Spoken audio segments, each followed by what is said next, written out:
Hello दोस्तों, मैं Shivam Kumar Shivam classes Dhanbad में आपका स्वागत है। तो हम फिर से अपने यूथ कंपटीशन बुक के पार्ट थर्ड को हम आगे स्टार्ट करते हैं और ये हमारा इलेक्ट्रिसिटी चैप्टर चल रहा है। हमने 2 पार्ट कर लिया। आप हमारे पिछले वीडियो 2 वीडियो को देख सकते हैं और ये तीसरा वीडियो हमारा चलने वाला है। ठीक है, तो अब हम इसमें देखिए क्या है ना, इसमें हम लोग सबसे पहले एनटीपीसी और ग्रुप डी के लिए फोकस करेंगे। ठीक है, आने वाले एग्ज़ाम में। और ग्रुप डी का साइंस का वेटेज बहुत ही ज़्यादा है, तो ये बहुत ही इंपॉर्टेंट होने वाला है ग्रुप डी के लिहाज से और एनटीपीसी के लिहाज से भी, और बाकी अदर एग्जाम्स में तो इम्पॉर्टेंट है ही। तो चलिए सबसे पहला क्वेश्चन हम लोग देखते हैं। Question number 16। अगर किसी को मेरी स्पीड स्लो लगेगी तो आप स्पीड करके वीडियो देख सकते हैं। विद्युत परिपथ में बैटरी का उपयोग क्यों किया जाता है? तो विद्युत परिपथ में बैटरी का उपयोग क्यों किया जाता है? विभवांतर उत्पन्न करने हेतु, विभवांतर मापने हेतु। किसके लिए किया जाता है? तो विद्युत परिपथ में बैटरी का उपयोग विभवांतर उत्पन्न करने के लिए, क्या वोल्टेज डिफरेंस उत्पन्न करने के लिए विभवांतर मापते हैं। विभवांतर किससे मापते हैं? वोल्ट मीटर से नापते हैं। ठीक है, अब धारा किससे मापते हैं? धारा ए मीटर से नापते हैं। तो हमारा आंसर क्या हो जाएगा? Answer number C. चलिए कुछ और हम लोग जान लेते हैं। बैटरी क्या करता है? रासायनिक ऊर्जा को विद्युत ऊर्जा में कन्वर्ट करता है। मोटर क्या करता है? विद्युत ऊर्जा को यांत्रिक ऊर्जा में कन्वर्ट करता है। अब बात करते हैं जनरेटर और डायनेमो। जनरेटर और डायनेमो का क्या काम है? ये यांत्रिक ऊर्जा को विद्युत ऊर्जा में बदल देता है। अब देखिए, मोटर और जनरेटर में हमेशा कन्फ्यूजन होता है ना, कि ये किस पे आधारित है ना। तो देखिए, फ्लेमिंग के लेफ्ट हैंड रूल पे कौन आधारित है, फ्लेमिंग के राइट हैंड रूल पे क्या आधारित है। देखिए, आप एक को याद कर लो, दूसरा आपको खुद पे खुद याद आ जाएगा ना। जनरेटर या डायनेमो का बात करते हैं। देखिए जनरेटर तो देखिए जनरेटर क्या होता है? जनरेटर किस हैंड से चलाते हैं हम लोग? राइट हैंड से चलाते हैं। किस हैंड से चलाते हैं? राइट हैंड से हमेशा चलाते हैं ना। तो जनरेटर किस हैंड पे बेस्ड हो गया रूल पे? फ्लेमिंग के राइट हैंड रूल पे। तो बस इसका अपोजिट क्या हो जाएगा? मोटर क्या हो जाएगा? फ्लेमिंग के लेफ्ट हैंड रूल पे। ठीक है, अब बात करते हैं क्वेश्चन नंबर नेक्स्ट क्वेश्चन की। देखिए, इनमें से कौन सा परिपथ का एक क्रियाशील घटक है ना। परिपथ का कौन सा एक क्रियाशील? तो ट्रांजिस्टर क्या है? एक तरह का क्रियाशील घटक है ना परिपथ का।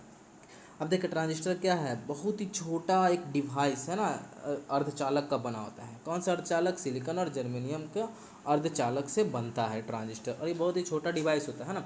इसलिए इलेक्ट्रॉनिक, जितने भी इलेक्ट्रॉनिक डिवाइस है उसमें ये यूज होते हैं। बिना ट्रांजिस्टर के हम इलेक्ट्रॉनिक डिवाइस की कल्पना भी नहीं कर सकते। ठीक है, अब देखिए इसका यूज़ कहाँ होता है। यूज़ सबसे बड़ा है, इसका यूज़ पूछा जाता है। तो यूज़ क्या है? इलेक्ट्रॉनिक सिग्नल को एम्पलीफाई करता है। ये क्या करता है? इलेक्ट्रॉनिक सिग्नल्स को एम्पलीफाई करता है एवं सर्किट को बंद चालू करने में मदद करता है। कैसा सर्किट?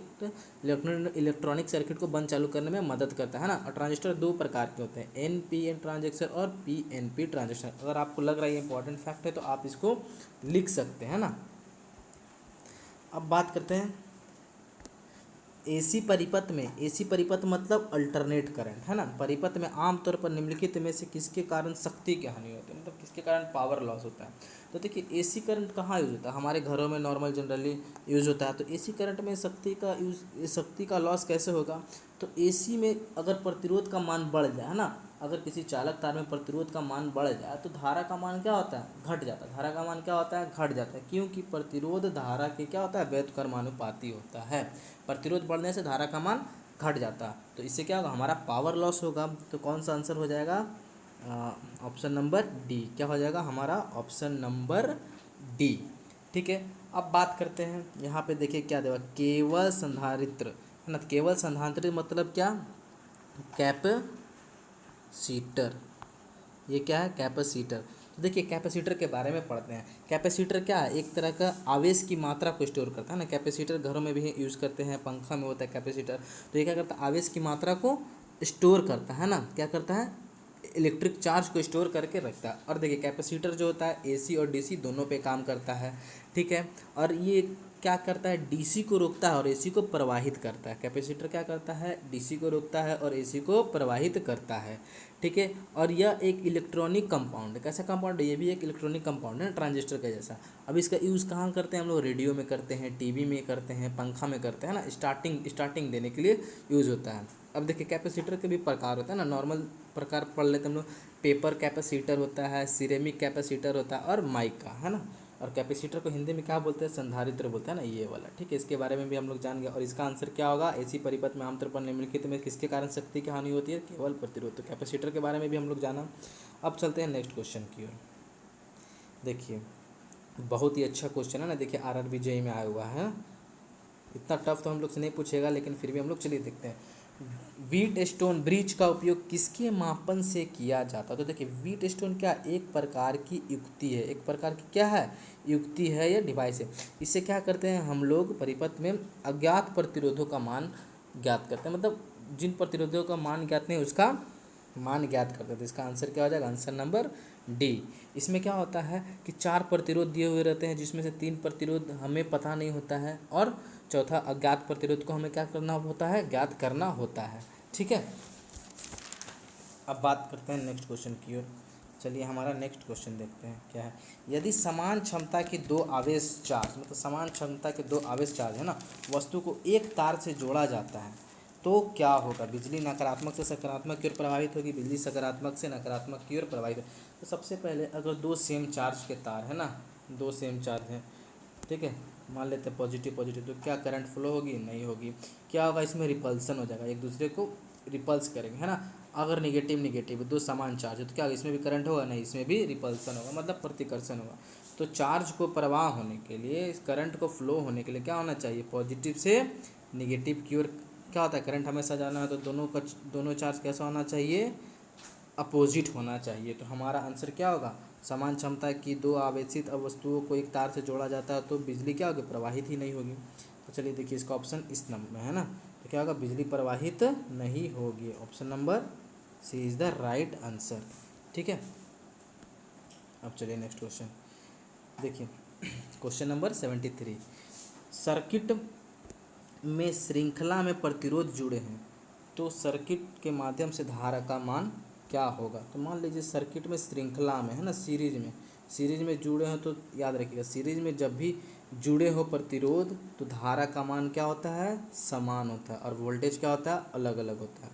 और अगर सर्किट में पैरेलल में जुड़े, श्रृंखला का जगह क्या हो? पैरेलल में प्रतिरोध अगर जुड़े हो तो धारा क्या होगा? अलग अलग होगा। हर प्रतिरोध के लिए धारा क्या होगा? अलग अलग होगा, और वोल्टेज सेम होता है। याद रखिएगा सीरीज में धारा का मान समान, वोल्टेज अलग, पैरेलल में धारा अलग, वोल्टेज सेम।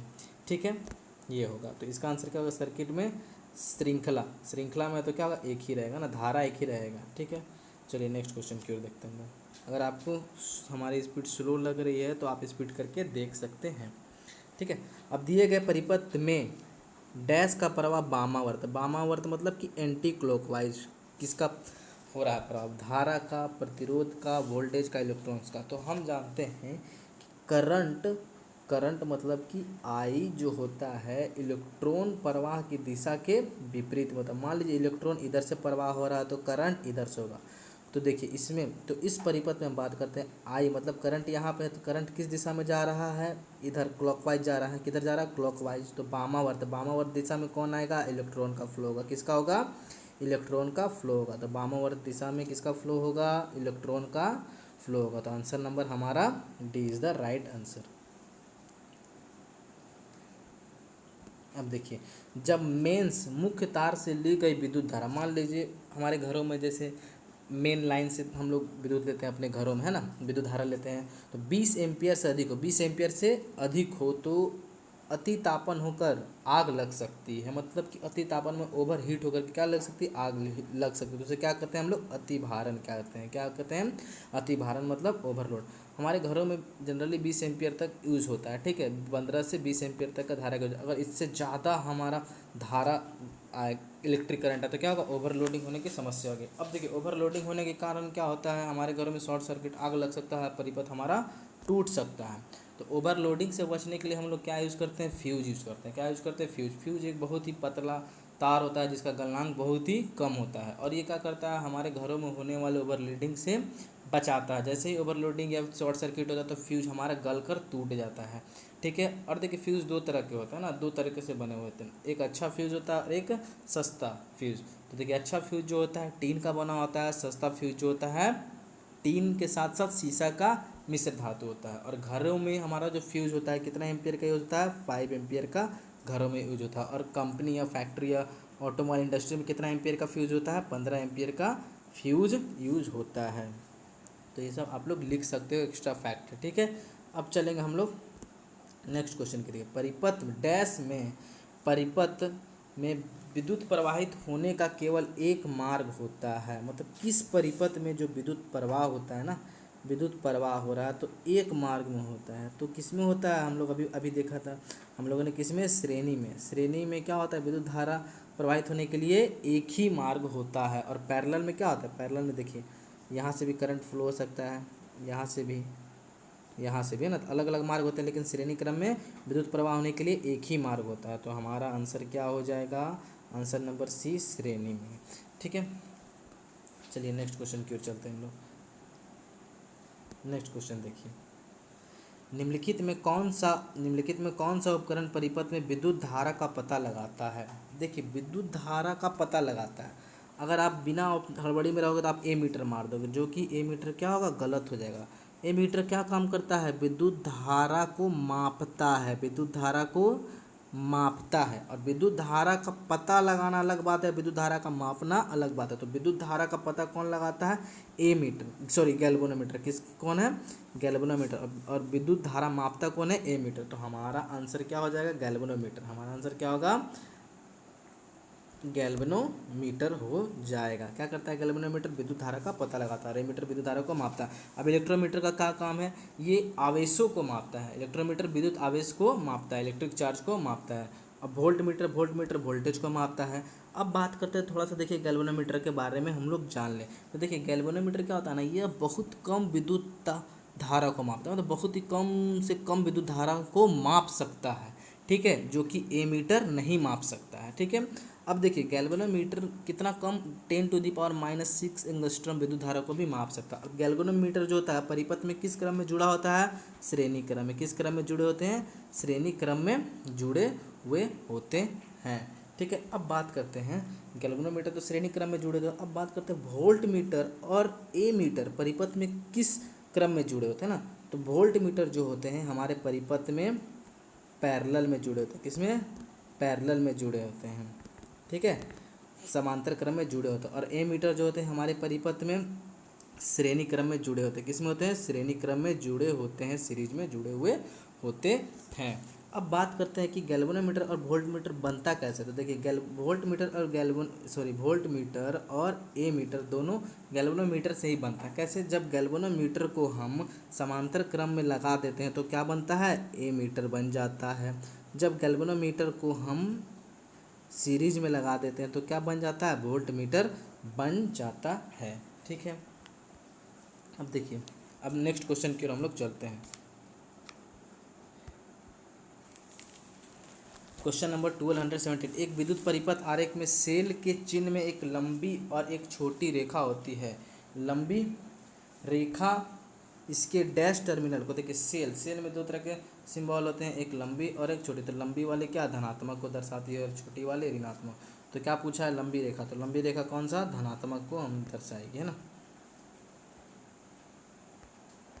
अब देखिए यदि कोई बल्ब, अब बात करते हैं थोड़ा सा सेल के बारे में, हम लोग एक्स्ट्रा जानकारी देख लेते हैं कि सेल कितने तरह के होते हैं। अच्छा, एक क्वेश्चन है हमारा, सेल और बैटरी में क्या डिफरेंस है। तो देखिए बहुत ही कम लोगों को पता है कि सेल और बैटरी में डिफरेंस होता है। सभी लोग से अधिकतर लोगों को पता है कि सेल और बैटरी सेम होता है, लेकिन देखिए सेल और बैटरी दो अलग अलग चीज़ है। क्या है, दो अलग अलग चीज़ है। देखिए क्या होता है, देखिए सेल, ये हो गया बैटरी। सेल हम लोग जो टॉर्च आदि में यूज़ करते हैं, घरों में बचपन में बहुत है ना, रिमोट में यूज़ करते हैं, इधर प्लस ही माना, इसको बोलते हैं सेल। और ये जो ट्रैक्टर हो गया, ट्रक हो गया, गाड़ी में है ना बड़े बड़े, इसको बोलते हैं बैटरी, इसको बोलते हैं बैटरी। सेल और बैटरी अलग अलग चीज़। अब देखिए सेल का डिफिनेशन क्या, सेल क्या है, सेल एक सिंगल डिवाइस होता है। सेल क्या होता है, एक सिंगल डिवाइस होता है। ठीक है, सेल एक सिंगल डिवाइस होता है। अब इधर लिख लेते हैं बैटरी। अब बैटरी क्या होता है, सेलों को संवहन को क्या बोलते हैं, बैटरी बोलते हैं। अब देखिए सेल की बात करते हैं। सेल ऊर्जा को विद्युत ऊर्जा में कन्वर्ट करता है। क्या करता है, ऊर्जा को, सेल क्या है, रासायनिक ऊर्जा को विद्युत ऊर्जा में कन्वर्ट करता है। ठीक है, अब देखिए सेल में दो इलेक्ट्रोड होते हैं ना, एक कैथोड होते हैं और एक एनोड होते हैं। और चार्जेबल नहीं होता है, सेल को हम लोग बार बार चार्ज नहीं कर सकते। जैसे मान लीजिए घड़ी वाले, टॉर्च वाले, रिमोट को क्या हम लोग बार बार चार्ज करते हैं, नहीं करते हैं। जबकि बैटरी बैटरी को क्या करते हैं हम लोग बार बार चार्ज कर सकते हैं, गाड़ी में, हमारे बाइक में, ऑटोमोबाइल में, इन्वर्टर में। देखते हैं बैटरी को क्या करते हैं हम लोग बार बार चार्ज कर सकते हैं, मतलब कि बैटरी क्या होते हैं, चार्जेबल होते हैं, ठीक है। और सेल सेल क्या होता है, कम समय तक बिजली पैदा करते हैं। हमारा रिमोट, टीवी का रिमोट लाते हैं, क्या हमेशा के लिए बिजली देता है क्या, नहीं ना, कम समय के लिए, फिर ख़राब होता है फेंक देते हैं, है ना। और लंबे समय तक बिजली देता रहता है, जैसे इन्वर्टर घरों में बैटरी बहुत दिनों तक चलता है। अब देखिए बात कर लेते हैं, सेल के दो टाइप होते हैं, एक प्राइमरी सेल और एक सेकेंडरी सेल, ठीक है। प्राइमरी सेल और सेकेंडरी सेल, प्राइमरी सेल के अंदर भी बहुत सारे सेल आएंगे, वोल्टेज सेल, लोकलांसी सेल, शुष्क सेल, ये सब आएंगे, है ना, ईटीसी। अब बात करते हैं बैटरी, तो बैटरी के टाइप क्या होगा, लिथियम आयन बैटरी हो सकते हैं, मैग्नीशियम आयन बैटरी भी हो सकते हैं। अब आपको सेल और बैटरी के बारे में कन्फ्यूज़न नहीं होगा ना। अब क्या हो गया, सेल और बैटरी क्या होते हैं, दो अलग अलग चीज़ होते हैं। अब मत बोल दीजिएगा दोनों एक ही होते हैं। अब बात करते हैं अब नेक्स्ट क्वेश्चन की ओर। देखिए, यदि कोई बल्ब एक परिपथ में समांतर क्रम में जुड़े हुए हों और एक बल्ब फ्यूज हो जाता है तो अन्य बल्बों के साथ क्या होगा, मान लीजिए कि सीरीज में जुड़ा हुआ है ना, यहाँ है, फिर एक यहाँ पे बल्ब जुड़ा हुआ है, समांतर में एक बल्ब जुड़े हैं ना, समांतर हर में अलग अलग बल्ब जुड़े हुए हैं।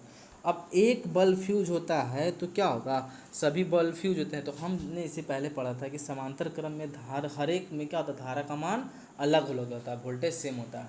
तो क्या होगा, जब समांतर में जुड़े हों, समांतर परिपथ में बल्ब जुड़े हों, तो अगर एक फ्यूज होगा तो बाकियों पे कोई फ़र्क नहीं पड़ने वाला है, क्योंकि हर एक समांतर क्रम में जुड़े हर एक प्रतिरोध में धारा का मान अलग अलग होता है, वोल्टेज सेम होता है, ठीक है। तो क्या होगा, कुछ बल्ब फट जाते हैं, नहीं, अन्य सभी बल्ब जलते हैं, हाँ ये अन्य सभी बल्ब जलते हैं। अब यहाँ ठीक है, हमारा option number D is the right answer.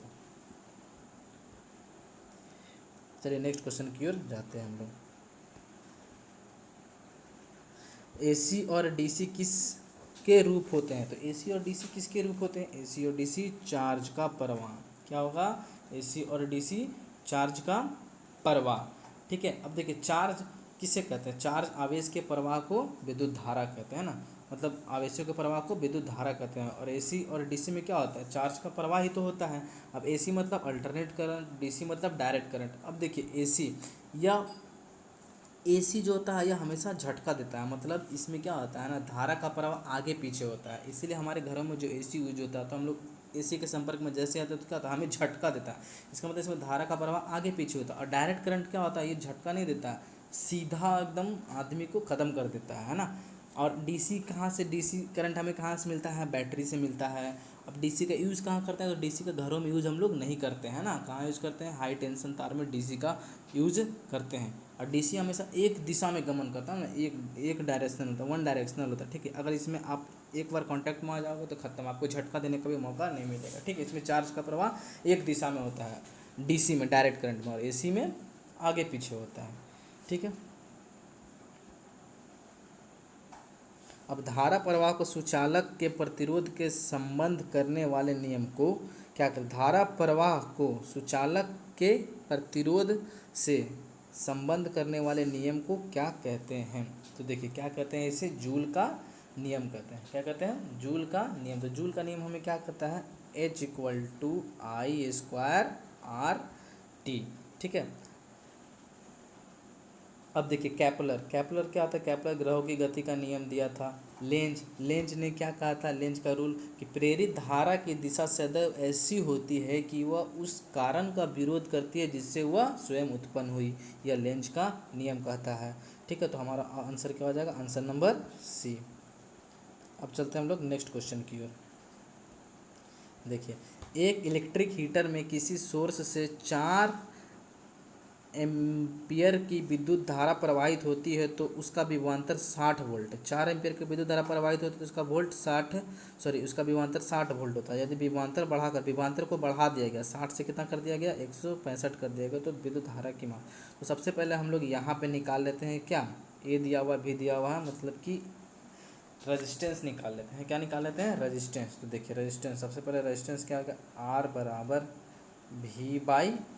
भी क्या दिया हुआ है, सबसे पहले 60 वोल्ट है, भी क्या दिया हुआ है, 60 वोल्ट दिया हुआ है। आई कितना दिया हुआ है, 4, तो कितना हो गया 15 बार में 15 ओम हो गया, कितना हो गया हमारा 15 ओम हो गया, आर आ गया 15 ओम।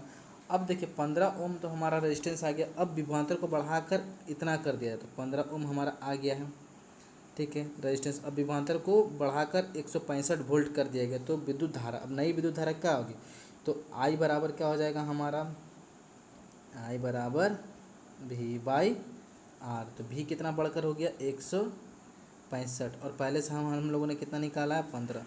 तो हमारा आंसर क्या हो जाएगा 11 एम्पियर। क्या हो जाएगा 11 एम्पियर हमारा आंसर हो जाएगा, ठीक है। अब देखिए क्वेश्चन बहुत ही अच्छा न्यूमेरिकल है। यदि देखिए 220 वोल्ट आउटपुट वाले जनरेटर को 1100 वाट मतलब पी शक्ति दिया हुआ है का पावर वाले मोटर से जोड़ने पर प्राप्त होने वाली विद्युत धारा की गणना कीजिए। तो विद्युत धारा की गणना कीजिए, तो हम क्या जानते हैं, power equal to V into I, voltage गुना विद्युत धारा, ठीक है, इलेक्ट्रिक करंट। तो पावर हमको कितना दिया हुआ है 11, सॉरी हमको निकालना क्या है विद्युत धारा, तो विद्युत धारा फॉर्मूला से ही कर लेते हैं। तो आई बराबर क्या हो जाएगा पी बाई वी। पी कितना दिया हुआ हमारा 1100 वाट दिया हुआ है, और वी कितना दिया हुआ है 220। इसको डिवाइड कर लेंगे तो हमारा आंसर कितना आ जाएगा 5 एम्पियर। कितना आ जाएगा 5 एम्पियर आंसर है। तो फार्मूला याद रखिएगा, P बराबर वी इंटू आई। आगे ये फार्मूला का यूज़ होने वाला है, power equal to volt into electric current, ठीक है। तो इसका आंसर 5 एम्पियर हो गया। अब बात करते हैं क्वेश्चन नंबर 84 की। तो देखिए 84 में क्या, अगर बल्ब फिलामेंट का प्रतिरोध मतलब आर कितना है 1200 ओम है, तो 220 वोल्ट दिया हुआ है कितना 220 वोल्ट से इलेक्ट्रिक बल्ब में कितनी धारा प्रवाहित होती है। तो हम लोग क्या जानते हैं, भी दिया हुआ है आर दिया हुआ है, तो और आई निकालना है। तो हम रिलेशन क्या जानते हैं, V equal to I into R, V equal to I into R. तो हमको क्या निकालना, आई निकालना है। तो आई बराबर क्या होगा, आई बराबर भी बटे आर। बी हमारा कितना है 220, आर कितना दिया हुआ है 1200। जब इसको हम लोग काट कूट कर लेंगे तो हमारा क्या आंसर आ जाएगा 0.18। आप लोग काट करके देख लीजिएगा, ठीक है, वरना ये वीडियो बहुत ही लंबा हो जाएगा। अब बात करते हैं क्वेश्चन नंबर 85। बहुत ही अच्छा लेवल का क्वेश्चन है ना। 85 क्वेश्चन में हमारा देखिए क्या दिया हुआ है। अगर आपको स्पीड स्लो लग रही है तो आप स्पीड फास्ट करके देख सकते हो। देखिए न्यूमेरिकल है, हम लोग यहाँ पे ज़्यादा फास्ट चलेंगे दिक्कत हो जाएगा, है ना। तो बात करते हैं 10 ओम के प्रतिरोध पर जब वोल्ट मतलब आर दिया हुआ है 10 ओम, वोल्ट कितना दिया हुआ है 140, ठीक है, का विभवांतर अनुप्रयोग होता है, तो इससे होकर प्रवाहित होने वाली धारा की गणना की। धारा मतलब आई। तो हम लोग क्या जानते हैं, धारा मतलब फॉर्मूला क्या जानते हैं, V equal to I R. देखिए यही फॉर्मूला बार बार यूज होगा, एक भी इक्वल टू आई आर, एक पी इक्वल टू भी इंटू आई। आने वाले न्यूमेरिकल में ये दोनों फार्मूला बहुत इंपॉर्टेंट है। तो कौन सा फार्मूला लगेगा, भी पता है हमको 140, 10 क्या है रेजिस्टेंस 10 दिया हुआ, तो आई निकालना है। तो आई बराबर क्या हो जाएगा, आई बराबर भी बटा आर। भी कितना दिया हुआ है हमारा 140 दिया हुआ है, आर कितना है 10 है, ये कैंसिल हो जाएगा, कितना आ जाएगा 14 क्या विद्युत धारा को एम्पियर में नापते हैं, तो 14 एम्पियर हमारा राइट आंसर हो जाएगा। चलिए नेक्स्ट क्वेश्चन की ओर देखते हैं। यदि एक तार के माध्यम से प्रवाहित होने वाली विद्युत धारा आई है, क्या है विद्युत धारा आई है, और इलेक्ट्रॉन का आवेश कितना है, इलेक्ट्रॉन कितना ई है, तो टी सेकंड में प्रवाहित होने वाले इलेक्ट्रॉनों की संख्या ज्ञात करें। तो देखिए हम लोग यहाँ पे इलेक्ट्रॉनों की संख्या ज्ञात करें क्या होता है। सबसे पहले जानते हैं क्यू, क्यू मतलब चार्ज, देखो टू क्या हो गया एन इंटू ई, ये फार्मूला होता है। तो क्यू क्या हो गया चार्ज, और एन मतलब नंबर ऑफ इलेक्ट्रॉन्स, और ई मतलब एक इलेक्ट्रॉन पे कितना चार्ज है, ठीक है, ये फार्मूला हो गया। अब हम लोग क्या लिख सकते हैं, अब देखिए एक और फार्मूला हम लोग इसके लिए जाना, Q equal to I into T होता है, Q equal to I into T होता है। अब देखिए अब हम लोगों को ये फार्मूला निकालना है ना, इसका आंसर क्या होता है। देखिए क्यू बराबर क्या होता है एन इंटू ई, तो हम लोग एन बराबर क्या लिख सकते हैं क्यू बाई ई तो लिख सकते हैं, ठीक है। अब हम लोग क्यू, ये क्यू की जगह क्या लिख सकते हैं, क्यू की जगह देखिए आई टी लिख सकते हैं, I into T by E. तो देखिए हमारा कौन सा ऑप्शन है I into T by E, I into T by E, option number C, C हमारा राइट आंसर हो जाएगा, ठीक है। तो ये भी दो फार्मूला आप लोग ध्यान में रखिएगा। देखिए कैसे डिराइव किए, Q equal to I into T होता है और Q equal to N into E होता है, मतलब Q चार्ज। तो चार्ज इक्वल टू क्या होगा, इलेक्ट्रिक करंट इंटू टाइम, और ये चार्ज बराबर क्या होगा, नंबर ऑफ इलेक्ट्रॉन्स और एक इलेक्ट्रॉन पे कितना चार्ज है। ठीक है, ये दो फार्मूला इंपॉर्टेंट है और पीछे दो फार्मूला इंपॉर्टेंट है ना, वो याद रखिएगा। ठीक है, अब चलते हैं नेक्स्ट क्वेश्चन की ओर। जब देखिए अगला क्वेश्चन क्या है, जब बिजली को एक हीटर स्रोत से 4 एम्पियर का विद्युत प्रवाह होता है, कितना, 4 एम्पियर का विद्युत प्रवाह होता है, तो टर्मिनल के बीच इसके गतिज ऊर्जा, मतलब गतिज अंतर मतलब वोल्टेज कितना, 60 वोल्टेज हो जाती है।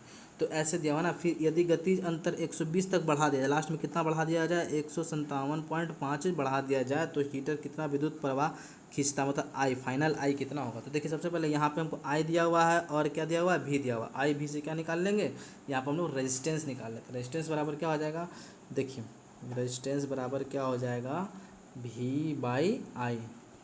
ठीक है, भी बाई आई, तो भी हमारा कितना दिया हुआ है, भी दिया हुआ है 60, आई कितना दिया हुआ है 4, 60/4 कितना हो गया हमारा 15। तो कितना आ गया हमारा, थोड़ा छोटा कर लेते हैं, कितना हो गया हमारा 15।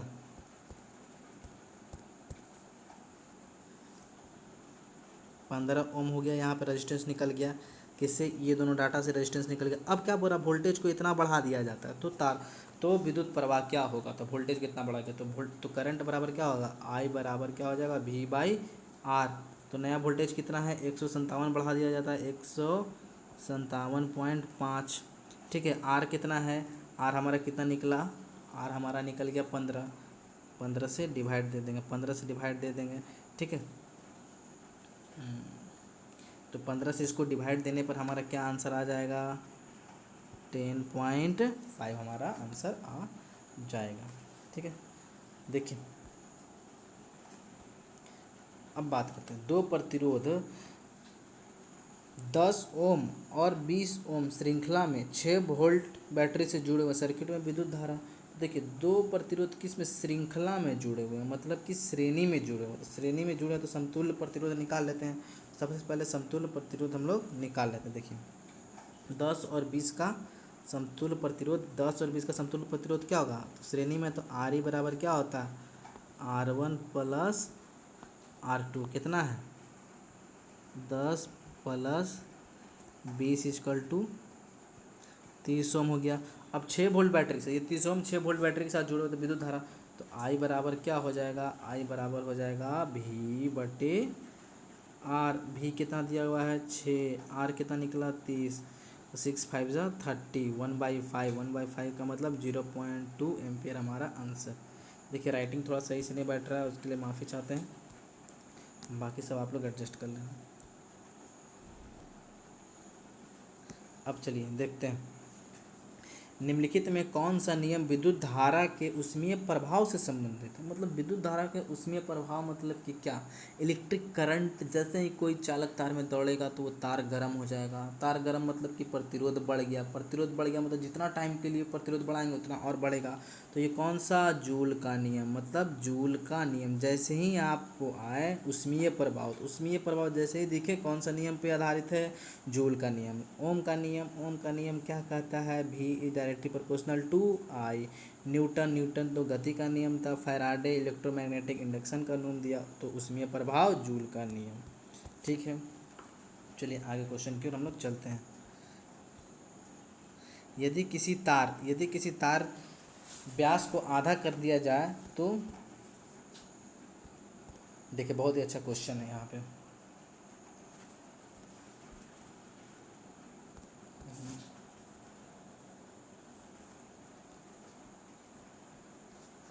यदि किसी तार में व्यास को आधा कर दिया जाए, व्यास को मान लेते हैं, व्यास हमारा 1 यूनिट है और व्यास को आधा कर दिए गए, तो सबसे पहले हम लोग जानते हैं एरिया इजकल टू क्या होता है, R square. Area equal to मतलब पाई आर स्क्वायर। पाई को अगर कांस्टेंट मान लें तो एरिया किसके इनवर्सली पर, एरिया किसके डायरेक्टली प्रोपोर्शनल होता है, आर स्क्वायर के डायरेक्टली प्रोपोर्शनल होता है। ठीक है, यहाँ तक समझ में आ गया। अब क्या बोला ना, एरिया मतलब कि व्यास को आधा कर दिया, व्यास को आधा कर दिया मतलब व्यास कितना हम लोगों ने कर दिया, 1/2 कर दिया। तो ये क्या हो गया, आर कितना हो गया 1/2, तो एरिया बराबर क्या होता है हम लोग जानते हैं, एरिया बराबर पाई आर स्क्वायर। तो ये आर है, ये क्या है आर है, तो आर का स्क्वायर हो जाएगा तो कितना हो जाएगा 1/4, 1/4। अब देखिए हमारा एरिया कितना हो गया, 1/4 हो गया। तो देखिए एरिया क्या हो रहा है, 1/4 घट गया, पहले घट गया, अब घट गया तो क्या होगा, हमारा धारा का मान कितना हो जाएगा, हमारा एरिया घट गया, एरिया यहाँ पे घट गया, तो एरिया घट गया तो किसका मान बढ़ जाएगा, प्रतिरोध का मान बढ़ जाएगा, क्योंकि एरिया का मान घटने से प्रतिरोध का मान बढ़ जाता है। अब प्रतिरोध का मान जब बढ़ गया तो क्या होगा, धारा का मान घट जाएगा, धारा का मान क्या होगा, घट जाएगा। मतलब कि 1/4 अगर प्रतिरोध बढ़ गया तो धारा का मान उल्टा होता, धारा प्रतिरोध के उल्टा होता, तो 1/4 धारा का मान घट जाएगा। ठीक है, तो आंसर नंबर हमारा ए हो जाएगा। चलिए नेक्स्ट क्वेश्चन की ओर।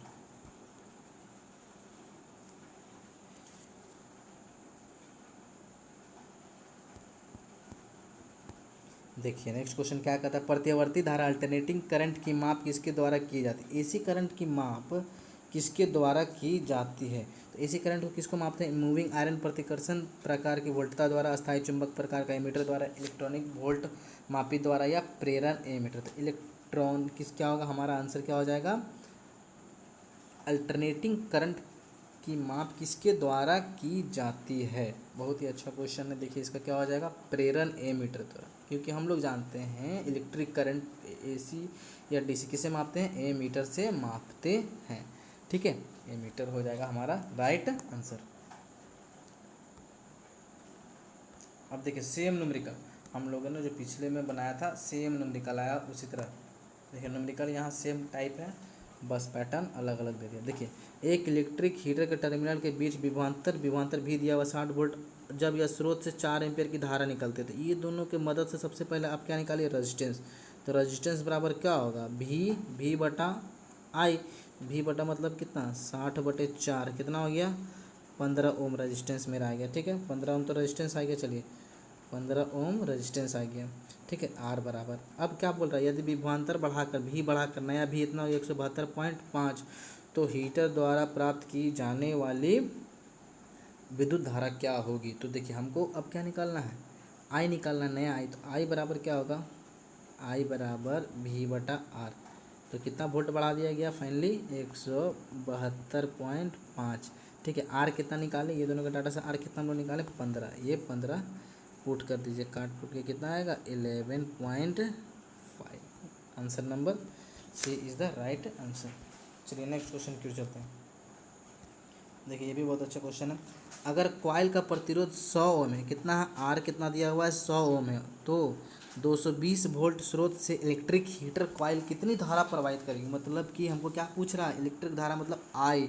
तो हम फॉर्मूला क्या जानते हैं, V = I/R। तो आई बराबर क्या हो जाएगा, V/R।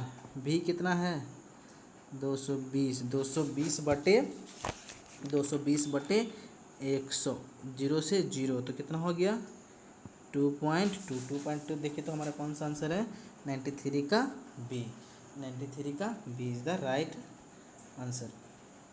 बस अब ख़त्म ही होने वाला है। देखिए अगर स्पीड आपको स्लो लगे तो आप फास्ट फॉरवर्ड करके देख सकते हो। विद्युतीय विगलन निम्नलिखित में से किस पर आधारित होता है। विगलन मतलब गलना है ना, देखिए विगलन मतलब कि गलना है ना, गलना किसके कारण होगा, हीट डेवलप होगा तो तार क्या होगा, गलेगा, विद्युत के कारण गल रहा हो तो किसके, तो उष्मीय प्रभाव पे आधारित। विगलना, गलना मतलब हीट डेवलप होना, हीट डेवलप मतलब उष्मीय प्रभाव है ना, तार का प्रतिरोध बढ़ेगा तो हीट होगा, हीट होगा तो क्या गलने का है ना। विगलन मतलब गलना, तो किस पे होगा, विद्युत धारा के उष्मीय प्रभाव पे आधारित है ना, किस पर आधारित होता है, विद्युत धारा के उष्मीय प्रभाव। आंसर नंबर हमारा सी हो जाएगा। ठीक है, अब चलिए देखते हैं। किसी इलेक्ट्रिक हीटर द्वारा स्रोत 4 एम्पियर की विद्युत धारा प्राप्त करने के लिए जीरो के बीच विभवांतर 60। फिर से देखिए वही डाटा दिया हुआ है ना, सेम रिपीट क्वेश्चन है, देखिए दोनों शिफ्टे में आए हुए क्वेश्चन है ना। तो चलिए फिर से देखते हैं इसको, ऐसा ही करते हैं। ये दोनों डाटा से आप लोग क्या निकालने हैं, आर। तो आर निकालने के लिए क्या करेंगे, V/I। तो V/I मतलब 60/4, कितना हो गया 15 ओम। देखिए बार बार हम लोग नहीं जल्दी चलेंगे ना, R = 15 ओम हो गया। अब क्या बोलता है, विभवांतर को बढ़ा के इतना कर दिया गया तो धारा बराबर क्या हो गया, I बराबर V/R। आई भी कितना है 127.5, और नया R कितना निकला है, नया R 15। तो 15 से इसको खत्म कुटुम कर दीजिए, तो हमारा क्या आंसर आ जाएगा 8.5। क्या आ जाएगा 8.5, आंसर नंबर सी। ठीक है, देखिए बहुत ही अच्छा क्वेश्चन। विद्युत परिपथ में 10 मिनट में प्रवाहित होने वाले विद्युत आवेश। ठीक है, टाइम दिया हुआ 10 मिनट। विद्युत आवेश की मात्रा मतलब क्यू का वैल्यू कितना दिया, 300 कूलम। इलेक्ट्रिक बल्ब के फिलामेंट द्वारा उपयोग की गई विद्युत धारा।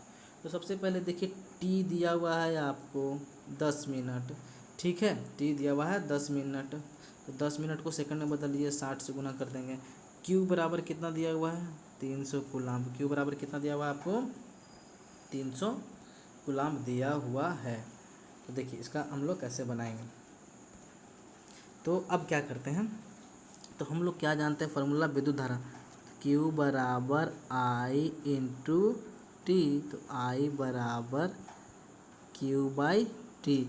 Q कितना है हमारा 300, T कितना है 60 इंटू 10, 60 × 10। तो जैसे कि कर लीजिएगा यहाँ पे ना 60 × 10, तो हमारा आंसर क्या आ जाएगा 196 का करने पर आ जाएगा 0.5 है ना, मैंने कर लिया 0.5 एम्पियर आ जाएगा। तो देखिए इसमें फार्मूला कौन सा लगाना था, Q = I इंटू टी। ठीक है, आपको टाइम दिया हुआ, टाइम 10 मिनट है, 10 मिनट को सेकंड में बदल लेना है। कूलम्ब Q दिया हुआ 300 दिया हुआ, तो I बराबर आप निकाल लेना। I बराबर क्या हो जाएगा 300/10 × 60। जब आप ये कर लोगे तो कितना आपका आंसर आ जाएगा 0.5 एम्पियर आ जाएगा। ठीक है, चलते हैं नेक्स्ट क्वेश्चन की ओर। अब देखिए नेक्स्ट क्वेश्चन हमारा क्या कहता है, विभवांतर को स्थिर रखते हुए एक परिपथ का प्रतिरोध आधा कर दिया जाए तो धारा पर क्या प्रभाव पड़ेगा। देखिए बहुत ही अच्छा क्वेश्चन है। विभवांतर को स्थिर रखते हुए परिपथ में प्रतिरोध आधा कर दिया, मतलब R का वैल्यू कितना कर दिया जाए, मतलब प्रतिरोध को कितना कर दिया जाए, आधा कर दिया जाए, मतलब कि R/2 कर दिया जाए। प्रतिरोध को कितना कर दिया जाए, देखिए चलाने में दिक्कत हो रही है। प्रतिरोध को R/2 कर दिया जाए, है ना। तो धारा का क्या प्रभाव पड़ेगा, तो सबसे पहले धारा और प्रतिरोध का रिलेशन क्या होता है ना, धारा और प्रतिरोध का रिलेशन क्या होता है, तो हम लोग जानते हैं क्या, R इन्वर्सली प्रोपोर्शनल किसके होता है, करंट के, है ना, करंट के। अब देखिए क्या बोल रहा है, प्रतिरोध को क्या कर दिया, आधा कर दिया, तो R को R/2 कर दिया गया है। ठीक है, R/2 जब कर दिए गए तो क्या होगा, ये 1/I। ठीक है, 1/I है ना। तो अब देखिए क्या होगा, क्रॉस मल्टीप्लाई करेंगे कितना हो जाएगा 1/I। ठीक है, R/2, तो देखिए R इंटू आई,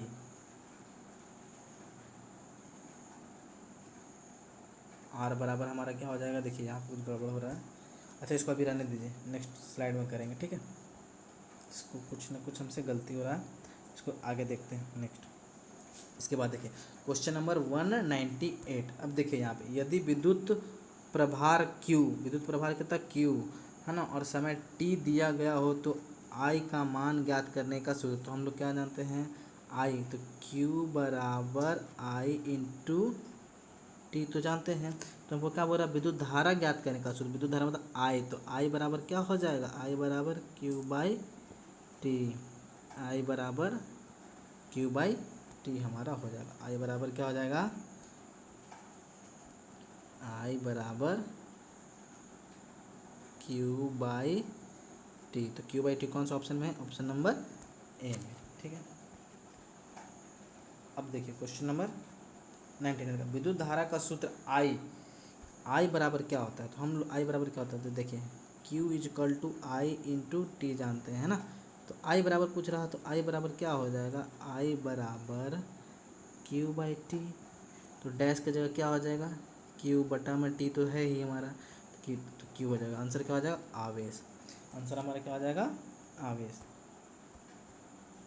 अब बात करते हैं 1300 नंबर पर। ठीक है, अब देखिए 1300 नंबर हमारा क्या बोलता है, तरल पदार्थ में प्रवाहकत्व कब शुरू होता है? प्रवाहकत्व मतलब विशिष्ट चालकता, विशिष्ट चालकता या स्पेसिफिक कंडक्टेंस या विशिष्ट चालकता, इसी को बोलते हैं। तो देखिए क्या होता है, इसका आंसर क्या हो जाएगा? विशिष्ट चालकता कब शुरू होता है? दो विशिष्ट चालकता कब शुरू, जब धनात्मक और ऋणात्मक प्रभारों की गति मौजूद होती है। क्या होती है? जब ऋणात्मक और धनात्मक प्रभारों की गति, ऋणात्मक और धनात्मक प्रभारों की गति मौजूद होती है, तब तरल पदार्थ में प्रवाहकत्व शुरू होती है। अब देखिए इसको प्रवाहकत्व को क्या बोलते हैं? विशिष्ट चालकता हम लोग बोलते हैं। देखिए चलिए, ये हमारा लगभग ख़त्म हो गया सीरीज़, और जो क्वेश्चन छोटा है, 1-2 क्वेश्चन, 3-4 क्वेश्चन छोटा हुआ है, उसको हम लोग आपको नेक्स्ट सीरीज़ में करा देंगे। और इसी के साथ हम लोग अपना पार्ट 3 ख़त्म करते हैं। और अभी तक जो जो चैनल को सब्सक्राइब नहीं किए, लाइक नहीं किए, कर दीजिएगा। Thank you.